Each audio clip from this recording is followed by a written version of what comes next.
Supreme court को सौंपी गई सीबीआई की इस स्टेट्स रिपोर्ट के अंदर क्या है? सूत्रों से जो जानकारी हाथ लगी है वो बेहद चौंकाने वाली है।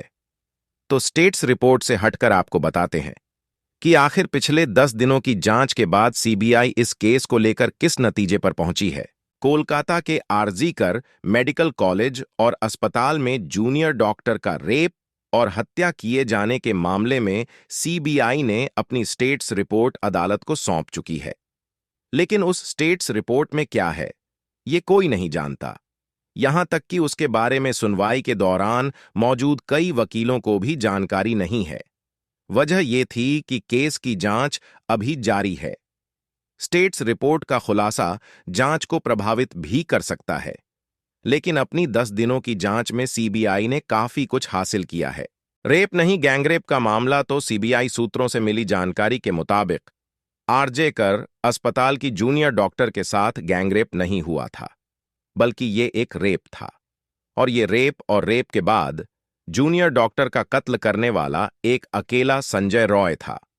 वही संजय रॉय जिसे 9 अगस्त को ही कोलकाता पुलिस ने गिरफ्तार कर लिया था, और वही संजय रॉय जो फिलहाल सीबीआई की कस्टडी में है। पुलिस और सीबीआई की सेम लाइन सूत्रों के मुताबिक पहले कोलकाता पुलिस और फिर सीबीआई दोनों की लाइन ऑफ इन्वेस्टिगेशन मौका ए वारदात यानी उस सेमिनार हॉल को लेकर एक ही जैसी थी।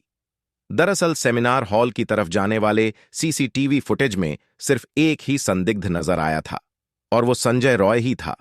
इसके अलावा रात 3 से लेकर सुबह 5:30 बजे तक सेमिनार हॉल की तरफ जाता कोई संदिग्ध मिला ही नहीं।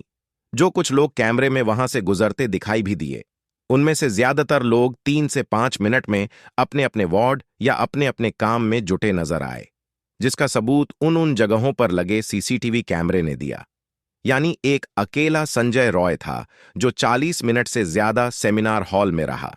सेमिनार हॉल से बरामद ब्लूटूथ नेक बैंड और उसका कनेक्शन संजय रॉय के मोबाइल से होना भी इस केस में एक अहम सबूत बन गया।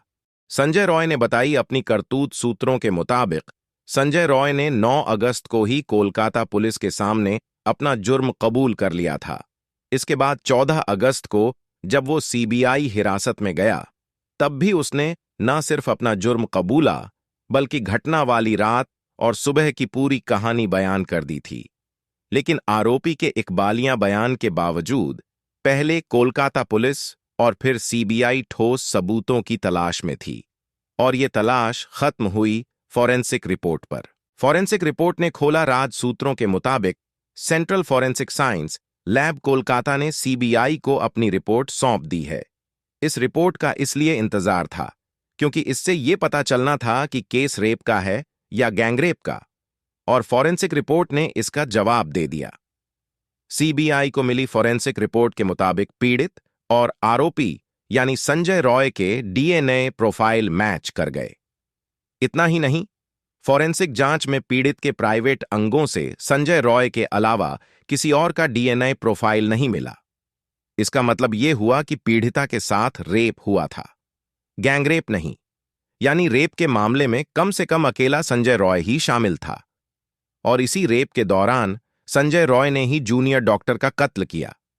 यानी सीबीआई की रिपोर्ट हूबहू वही है जो कोलकाता पुलिस की शुरुआती 4 दिनों की तफ्तीश में सामने आई थी।